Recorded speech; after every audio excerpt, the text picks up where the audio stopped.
A šta je najgore, ovaj jedan što radi kod mene, predavač, onaj Paul, možda si ga vidio, možda snio. Ne kupio onu Nokicu E66, Da? tu dole u T-Comu, kao na produženje ugovora, pazi, na 2 godine 150 kuna mjesečno mu je rata i još je nekih 800 ili milijun kuna skeširao mora ovako. Ma da. A ono je iskreno prema ovoj šrot. I ono je naša, ona preklopna, ali ništa specijalno, osim što ima navigacija. Tereni je uvijek.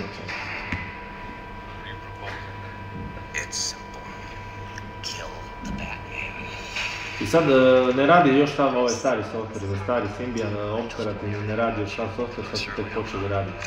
Baš se lijepo i vidi je. Ne, odlično se vidi. Baš ima lijepu sliku, znači može se gledati bez problema. Da izađe novi firmware službeno, znaš da bi ne znali u servisu eventualno jednog dana. Da ga skinem, navodno još ubrzava jedno 20-30% rad cijelog uređaja i jedan dobar DivX player. I možeš gledati što hoćeš.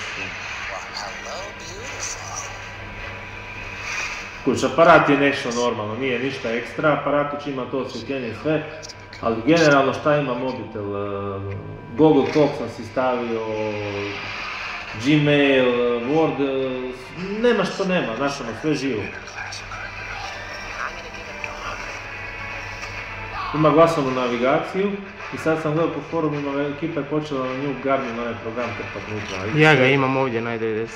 I vele da radi. Ma mora raditi, samo se trebaš namučiti to staviti. Je, istina, ali navodno i radi, a root radi. Aha, da.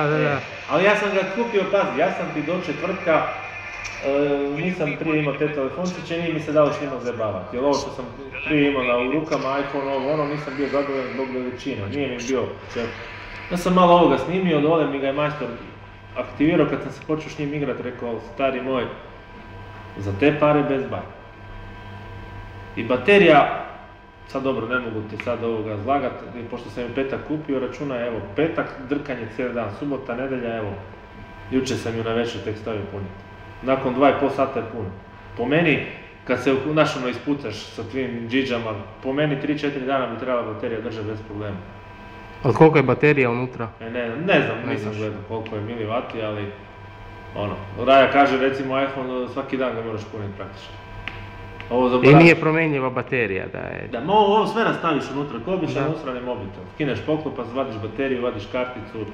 Već je počela Raja tvikat ovoga, navodno da se i ovaj aparatura za optika od aparata da se može staviti do nekog boljeg modela, a mislim jebote ono, strašno.